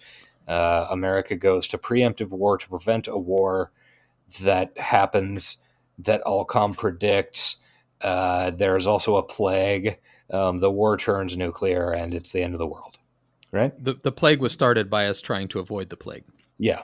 Which, to be fair, I can see that happening. Yeah, I don't know. I guess sort of the whole point of this movie is in trying to avoid the future, you create it. Yeah, it's a real Oedipus situation. Except when you consider the Ben Affleck getting shot on a catwalk thing. Yeah. So, which I never Nope, doesn't make sense. I was hoping you'd explain it. You're not going to explain it, are you? It doesn't make sense with what the rest of the movie seems to believe. Damn it. Okay. Yeah, that part ended. I'm like, well, the movie's over. That didn't make sense. Maybe Josh will shed some light on it when we recap it, but it doesn't look like that's going to happen. Nope. That part of the movie is the future is what we make of it, while the rest of the movie is screaming. You cannot avoid your fate. Yeah. You are going to fuck your mom and kill your dad. Yeah, it's really hanging in that. It's really hanging in an inelegant version of that Terminator thing, where there's no way to avoid Judgment Day. Yeah. Okay, so now Ben Affleck decides we got to break that fucking machine. So we see some FBI shit. Seriously, the FBI shit is pointless. Yeah. They're like, okay, well, they got a future machine. It's really like a separate movie existing alongside this. Like, yeah, the only interaction he has is in that very beginning where he's picked up. I guess he is technically kind of saved by an FBI agent, but they literally could have been anybody. Yeah. And these two FBI agents are having conversations that don't involve him whatsoever. And at the end, it's like, our boy got away. It's wild. What's the fucking point of them? No idea. I have questions about that that'll come back up. All right, let's get to it in a few minutes. So we got to go break that machine. The FBI is like, yeah, we got to start surveilling this campus because they got a future machine in there, and Ben Affleck might show back up. So they go to the campus. They use the ball bearings to set off the metal detectors in the entrance, which don't actually get them through the doors. It just distracts everybody. Anyway, they use the security badge. We cut to Aaron Eckhart talking to Colm Feore saying, basically, let him in so Ben Affleck can fix the machine that he broke. Yeah. They get to the machine, and there are now 30 minutes left in the movie. I know. I didn't see that. Also, pretty presumptuous to think that Ben Affleck's going to fix the machine. I don't know why he fixed the machine. I guess so he could use it to see the scene that we've been seeing in dream sequences 500 times. Yeah, that's I'd say that was confusing, but I don't think it even rose to the level of confusing. Yeah, why not just fucking break it? Yeah. So Uma Thurman picks up a pipe wrench that she's married to for the next 25 minutes. I enjoyed the pipe wrench bit. I did too. Like, I don't know. I'm looking for positives here. Yeah, the pipe wrench bit was a positive. Yeah. So Uma Thurman hits a bunch of the rest of the movie. Assume anytime I'm not saying it, Uma Thurman is hitting somebody with a pipe wrench. Yeah. She does that acting much better than the other acting. I enjoy her pipe wrenching. Yeah. So they get into the machine. They rig the outside door to the machine using the Allen wrench and the 50-cent piece to dick with the outside lock. I'm amazing he didn't include a set of Allen wrenches because it's never the first one you try. It's never the first Allen wrench you try. It's also like that is a really large Allen wrench. Yeah. Like that's one of the like the top size in a normal set. Oh no, man! I've got some big Allen wrenches. No, in a normal. Like a normal, like hardware store cheapy set. Yeah, sure. Yeah, the kind that any normal person has in their toolbox because they lost the fucking IKEA wrench. Yeah. Yeah.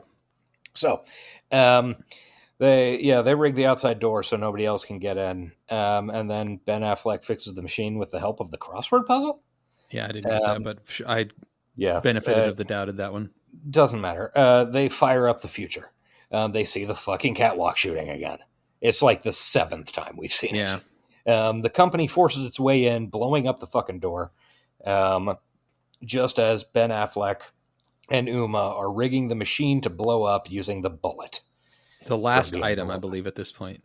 Not quite, but... because they used the coin. The coin was in the door. To wedge the door, yeah. Yeah. There's one more item left, or actually 1.5. So then there's a shootout. Uma wrenches people. They go to the fucking biolab. All sorts of shit's happening. I don't know. It's Chekhov's biolab. Okay. When the robot arm smacked the guy, took the gun out of his hand, and dropped it in Ben Affleck's hands. What's another thing I enjoyed? That was pretty cool. That was fun. I wish it had been half again as fast. Because the robot, like this guy's holding a submachine gun pointed at Ben Affleck from 3 feet, maybe. The robot arm, and this is almost exactly the pace at which it happens. Robot arm grabs gun, hits secondary dude in the face with gun, hands to Ben Affleck. Yeah, it is a little slow, but I think it might have been a practical thing. Like there was an actual robot arm. I assume it was. If they had wanted to make it really cool, they should have gotten it down faster. It worked for me. Oh, we also have Chekhov's stick fighting. Yeah. I liked the robot arm. I think the robot arm bit was solid. It's not a bad little bit. I mean, again, looking at the bright side, it's a fun little bit. It's John Woo. You expect some excitement in your fight scenes, and up until this point, there really wasn't much. But this is a good climactic fight scene, I will say, for a mid-level forgettable techno-thriller. This is a fine way to end it. I think it's okay. All right. I'm not like saying it's the fucking Matrix, but it's good enough. Okay, sure. So Eckhart's been looking at the future. He wants Ben Affleck up on that catwalk so he can shoot Ben Affleck because, again, we saw the fucking catwalk shooting. Ben chases Uma out of the room and locks her out, nobly sacrificing himself. Then the feds show up outside the building. And Aaron Eckhart fights with Ben Affleck, and Aaron Eckhart has this like psychotic looking fucking race gun, like all these crazy vents and shit all over. Speaking of the guns, there's one thing I meant to say, but way back in the beginning, where I think it was the Union Station scene, people are shooting at them with silencers, and Ben Affleck very clearly is holding this guy's gun by the silencer, which you don't gotta be a firearms expert to know that is going to be hotter than a motherfucker. There's no way it's going to be warm. You're barehanding that. I mean, without seeing your burnt ass hand the rest of the movie. Anyway, that doesn't matter. Yeah. Also, in the scene right after he gets the submachine gun from the robot arm, he then pretty much uses it as a club. He does one little spray down. He does one little spray down and looks so fucking awkward doing it. It is really weird. He's like trying to do Rambo and end up doing like Dumbo. I don't know. It really reminded me of like the last time I saw a John Woo movie was probably a year, 2 years ago. And I remember mentioning it on the podcast, though you might have cut it. I watched Mission Impossible 2. And I remember talking about how it's really impressive how John Woo, like this guy who elevated gunfights in movies to fucking operatic ballets. Yeah. Like Tom Cruise in Mission Impossible 2 somehow looks stupid firing 2 pistols at the same time and like diving in slow motion. Yeah. Kind of a classic John Woo thing. Well, when you cut your... Sorry, go ahead. And this is the same thing. It's like, okay, you've got a gunfight in a John Woo movie. Like, this is obviously going to be amazing. And then Ben Affleck standing there looking stupid like, ugh. It's like when you cut your teeth working with Chow Yun Fat, you're just you don't know how good you have it until you don't have Chow Yun Fat anymore. I guess that's the case, but also I remember shit looking cool in Face Off. Maybe it's just that it turns out Nicolas Cage is amazing at acting. Well, yeah, Nicolas Cage definitely, and then Travolta. I don't remember if he was good in that or not, but not that I consider Nicolas Cage a terribly gun heavy actor, but he can do anything, man. That's true. Okay, so yeah, we have this shootout, and it's all whatever. Aaron Eckhart beats him up and hangs him while using the cable jetpack thing to get up to the... Yeah, he could have just beat him to death right there. Just on the floor, just pounded his face into pulp, and it would have been over. Or shot him. But he had to wrap the cable around his neck and then jetpack him into the air. Yeah. Because it's a movie. Yeah, we get up to the catwalk, and then we get a little bit of that John Woo magic where Ben Affleck's like panting on the floor because he's just been half hung, and he sees a door open and a white dove flies in. It's got to be and there. You're like, man, okay, is John Woo kicking into fucking high gear here? I've been waiting for this moment. Is it now? No, it's not. It's just a hallucination, and Uma Thurman walks in at gunpoint with some security guards. Yep. And so he's about to get shot on the catwalk like Aaron Eckhart wanted. And then the final item happens. His dumb watch goes off. And after approximately 5 seconds of the watch alarming, they sit there and have a conversation. He and Uma dodge a bullet which has been fired roughly 5 seconds previously. Let me reenact it. Watch goes off, indicating that you need to move very quickly. Well, I guess it's about time we do what this watch is telling us to do. Yeah, honey, I agree. We should probably do that. Okay, let's go now. Jump. Yeah, they bullet whizzes by. Yeah, they jump off the catwalk. The bullet ends up hitting Aaron Eckhart, and he falls off and falls to his death. Once again, no idea. Like, everything else has come true. How? I expected him to get shot, but have like put on a vest or something to take care of it. But no, he just. And oh yeah, we saw Colm Fiore using the future machine, and the bullet goes off.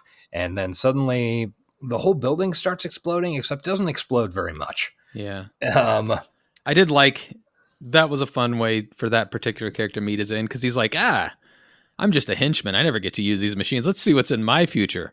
Oh, yeah. I die in 2 seconds. Better run away. Dead. Oh, dead. I thought it was funny. Yeah. So then Ben and Uma pick themselves up off the floor. Ben takes the watch off and drops it. And they take off. And then like 30 seconds later, Joe Morton's wandering around all this burned shit and finds the watch. And the movie acts like it's a big deal somehow. Yeah. He's like he got away with it. Not just that, but he and Michael C. Hall, the Dexter guy, they're acting like this watch is the thing that allows them to see the future or something. I know, it's weird. And they're hiding it from their boss, the Attorney General. I feel like they were trying to show that these guys have been following this guy so close that they became like a fan of him and were rooting for him, especially since the Attorney General was an asshole and asking them to do the unconstitutional shit. I guess that's and that's why he hid it. And he's like, no, man, he's clearly dead. And then they look at each other like, yeah, our boy did it. We're heroes. Why are we in this movie? I don't know what our point is. I guess that's a way to read it. I found it mystifying, but sure, let's go with that. So then we go to a fucking garden center at a Home Depot. Yeah. And it turns out that Paul Giamatti owns it. Actually, I don't think it's not a Home Depot. It's more like one of those of those independent ones. One off to the side of a big Ace True Value situation. Yeah, sure. It's Paul Giamatti's garden center. Why? We don't know. Yeah. Ben and Uma, they're happy. Paul Giamatti shows up. He brings their birds in. I forgot to mention earlier, they've had 2 parakeets. No, we mentioned the birds. Did we? Okay. And then Ben Affleck thinks of the fortune cookie fortune. Wait a And minute. There were words. It leads him to a lotto ticket in the bottom of the bird Where cage. do the which birds is shit? That's covered where I need by to go. bird shit and piss. Yeah, I think so bird shit and piss is like it's the same it substance, is. right? Okay. Yeah. Let's be scientifically accurate here. So it all comes out of their cloaca the same way. Yeah. Let's spend another 10 minutes talking about it. Yeah. So he's got a $90 million lottery ticket. They all have a good laugh about it, about how Paul Giamatti gets a third of his earnings. And Ben Affleck says he never wants to forget anything ever again. And I'm wondering at this point, are they a throuple? Because Uma got real close to Paul Giamatti. She touched faces. It looked like she was going in for a kiss when she saw him. Yeah. And I'm into it. Yeah, and that's the end of the movie. Except... So that's what I was going to bring up later. Yeah, there's like an alternate ending on IMDb. It's a separate IMDb entry. Oh, yeah. Did you watch it? I did not. On YouTube. I didn't learn about it until we were recording. Yeah, it's on YouTube as part of like deleted scenes and alternate endings. It's like a 14-minute long fucking video. Only the last like 2 minutes of it is the alternate ending. And this is where okay, so Ben and Uma are walking down the street and they walk by a pawn shop and Ben sees the kid who stole the ring coming out of a pawn shop. And then he goes in and gets the ring, and it's the end of a movie. Oh, I'm glad they didn't add that in. It's so like the editor needed to take 5 more passes at this because the scene, even though like I summed it up in that 5 seconds there, it's 2 fucking minutes of. Oh, wait here for me for a minute. Ben Affleck goes into pawn shop. We're looking at Uma Thurman's face, looking at a pawn shop. It is incredibly incompetently edited. So they're getting married, I guess. Why does it have a separate entry on IMDb? That's weird. I don't know, man. I don't know. That's the movie though. Yeah. I thought the ending was cute. I had no problem with the ending. I thought it was a perfectly passable ending for a perfectly passable movie that I'll never think about again. But you know what? If I'd rented it on a Saturday night to watch with my girlfriend in 2003, then wearing your button-up shirt, we're doing 2003 stuff, listening to Blink 182, whatever. I don't know what music was popular in 2003. Who knows? Who can say? I definitely didn't have a girlfriend in 2003, but. It would have been a perfectly passable movie to go on a date night with and then forget about for the rest of your life. See, I think that's honestly what my problem is. A John Woo movie with a $60 million budget should in no way be passable. I would much rather have a disaster than a passable $60 million John Woo movie. Does that make sense? It does make sense, but I would think I rather disagree. see a bunch of shit go completely wrong than this very milquetoast. Okay, I guess it plays on TNT on Saturday afternoons. I think I disagree because I think it's fine that these movies exist. Like, these movies pay for good movies to exist. Like I don't know what this movie made. Probably, I can tell you exactly. Okay, it's a good time for it. Yeah, cost $60 million. 15 of that was Affleck's paycheck. Good job, Affleck. It's not 92, but it's pretty good. This was apparently his first real big, pointing at screen, paycheck. Nice job, Leo. And the movie made overall $113 million. So see, it made some money. It didn't do great. I mean, it did okay. You generally want like double. But I bet it sold DVDs. Like, I don't know, honestly. Because I vaguely remember having seen the DVD of this at a rental place. I don't know of any human who has actually seen this movie other than us two. Well, even if they had, they wouldn't remember. That is true. Oh wait, is this movie the memory wipe injection? Oh shit. Are we? after this episode comes out, that may be the only like evidence that the 2 hours of us watching the movie even existed. Yeah, possibly. I just say, and you are free to disagree. We are free to not come together on this one. Yeah. That I think mediocre movies have a place in the world, and that sometimes they're fine. Yeah. And I think this is one, and I don't think it was bad, and I actually enjoyed it more than I thought I would. And okay, I got no beef with it, is what I'm saying. Yeah, you're right. It's John Woo. You want the killer from John Woo, but yeah, or even Face Off. But it didn't happen. Yeah. Okay, you want to hear what this movie was up against and when it came out? Also, when it came out is fucking psychotic. Okay. So, imagine, when might this movie have come out? Just based on what you know of theatrical cycles and like different types of movies that come out at different times. I would guess a spring movie. You are 1,000% wrong. This movie came out December 25th, 2003. This is a Christmas film, for the family. Okay. Which is, on the face of it, totally wrong. Yeah, I mean, there's sometimes non-Christmassy movies come out then, but like big blockbusters but this is not that. Maybe they thought it was. This movie has no play. Like, I could totally see this movie coming out in October. I could see it like midsummer. January, yeah. Spring. I mean, but like Christmas is the least time that this movie should come out. What was it up against? Oh, well, let's see. Number one at the box office that weekend in its, let's see. I think, yes, in its opening weekend, The Lord of the Rings, The Return of the King. That's a tough competition. Yeah. Over the course of that weekend, that movie made $14 million. Let's see. Next, number two, Cheaper by the Dozen, Steve Martin. A family comedy. Great. Yeah. It's, Christmas. Number three, Paycheck, making $5 million. Then after that, Cold Mountain, which was Jude Law and Renee Zellweger. I think, was that an Ang Lee movie? Maybe? I've never heard of that director.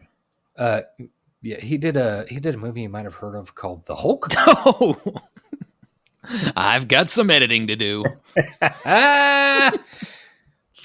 Yes, Jude Law, Nicole Kidman, Renee Zellweger, and it was directed by Anthony Minghella. Okay. It's about the Civil War, I think. I never saw it. I remember wanting to see it and then it disappearing into the annals of things I wanted to see and never did. Number 5 at the box office was, apparently there was a Peter Pan movie that came out in 2003. Not Hook. The best Peter Pan movie. It's just called Peter Pan. And I was unaware it existed. Me too. It's not even Anyway, other stuff that was in the theaters. Oh, Bad Santa. That was a great movie. Good movie. Something's Gotta Give. That was all right. That was the Jack Nicholson, Greg Kinnear. Huh? No, that's Something's Gotta Give. Is Jack Nicholson? Maybe not. You're thinking of No, Something's Gotta Give is Jack Nicholson and Diane Keaton. Yes. It's like a old people rom-com. Yeah, you're thinking of the one with Helen Hunt. Yes, which was called something like Something's Gotta Give. It's something different. Yeah, something else. Elf. That's a movie. Yeah. I have never seen Elf. I saw it for the first time just a couple of years ago, and it's fine. A lot of people like it. I heard it was good. I have not intentionally avoided it, but same. I'm not into Christmas movies mainly, and people had it on at a Christmas party, so I sat and watched it, and it was adequate. Also, Last Samurai, Tom Cruise. Oh yeah. Let's see. Does that movie have anything to do with the TV show from last year that we loved? No, like Shogun. Shogun, yeah. It's like a similar premise almost. A little bit. It's set 200 years after Shogun. Yeah, I know. It's like a Civil War era. Yeah, well, something. Yeah. I saw it. They're just a similar premise. Yeah, okay. I didn't know if they were kind of adapted or something from similar work. No, The Last Samurai is vaguely adapted from an actual historic occurrence. I don't know. Let's see what else. I'm looking at this. Oh, Master and Commander was in its 11th week. It's a great movie. That might have taken that was high up there on my best picture list that year. And I don't know, a bunch of other shit. Oh, Matrix Revolutions. Hey, that's a movie we'll cover. That's maybe the only other one of these movies that we'll cover. That was in its 21st week. Wow. Yeah. All right, we have got to rate this and let's get rate out of this here. piece of shit. 4 categories, 1 to 10, 1 category, 1 to 5. First of all, we're rating it on story. I think the story's probably the best part about it. I don't know. It is. Watching the breadcrumb trail is kind of enjoyable. Yeah. At least it's the most enjoyable part of it. So I'll hit it with a 7. Okay. I think that's really fair. Like, if I just give the log line of this movie, just the 2-sentence version of it, it sounds like a great movie that I want to watch. So 7. Yeah. Like I said, imagine it in a different world where the tech is interesting and the acting is more interesting. And John Woo is actually doing something. Yeah, and the worthy fights of are his more talents. Imagine in a world where everything is more interesting, and this story would be perfectly fine. Yeah. Influence. As we've said, forgotten the moment it's watched, so I'll hit it with a 1. Yeah, I think 1 is arguably generous. Yeah, that's where we're at. like, sorry, Paycheck. You're not bad enough to be influential. You're the memory wipe that you invented. Yeah. Prescience. I don't know. They're bad corporations. The world's going to end at some point. It hits the don't know, basics. We'll give it I'll say a 3. I don't know. I don't, that might be too much. I'm going to go 2. Yeah, I think 2, simply based on the fact that everything in this movie looks so stuck in a 1-month period of 2003. And of all the ways the world's going to end, because we invent a time machine is not on my list. No, it's not. Style. I'm going to give this a solid 2. That is simply for higher the than wigs. Okay. I'm going to go 1.5, and I can't even justify the 0.5. No, wait, I forgot about the terrible sunglasses. Okay, the sunglasses drag it down to a 1. All right. Hand raisers, 1 to 5. This might seem generous, but I'm going to hit it 2.75. I'm giving it a 1.5. I decided that before we ever started recording, and although I have listened to all of your protestations and arguments, I found this movie to be too goddamn disappointing to go higher than that. Actually, I made a mistake. I thought 3 was mid. 3 is actually above mid. It's 2.5 mid, so I'm going to go 2.25. I want to keep it under. Like you said, it's a C minus in a lot of ways, but I am not as offended by a C minus as you are. Well, see, the thing is, like, if this movie had been made by other people with different stars, if it was somehow the exact same movie, I would probably rate it higher. But the fact that this is a John Woo movie that cost $60 million with people that I like in it, how the fuck are you going to make this something this boring and forgettable? Okay. Yeah. All right, audience, sound off. Let us know. Do you think it's boring and forgettable? Do you think that's okay? Do you think John Woo should be beheaded? I go out on a lot of ledges on this podcast. Like, I make some strong statements. That's a little further than I'll go. Josh will never say that John Woo should be beheaded. He's done too much for society. Let's face it. He's a goddamn credit to humanity. He really is.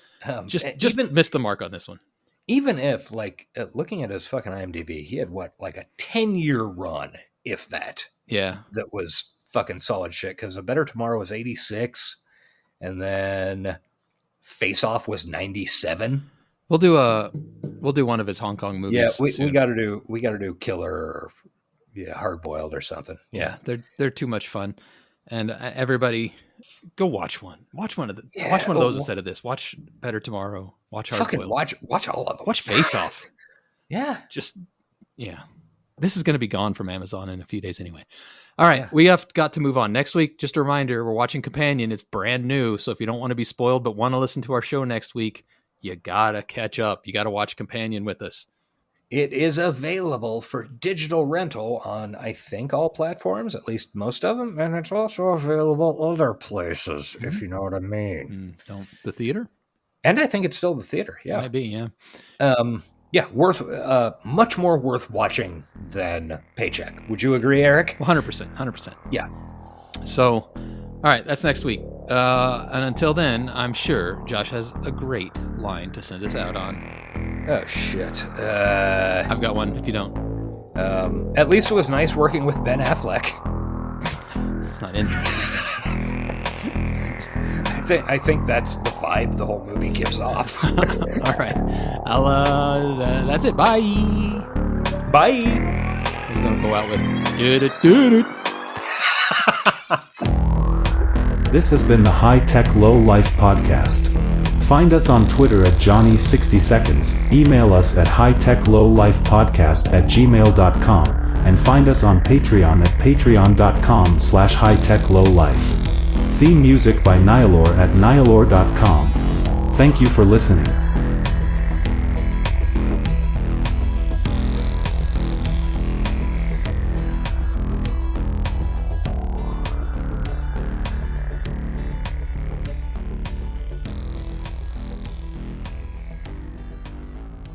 Keep it moving. Come on, what are you waiting on? Let's go. They're trashing our rights, man.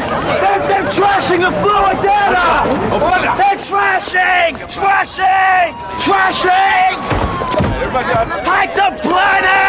Hide the planet. Shut up and get in the car. Burp, burp, burp, burp. Burp, burp, burp, burp, burp, burp, burp. Recommendos from Josh and Eric. Recommendos.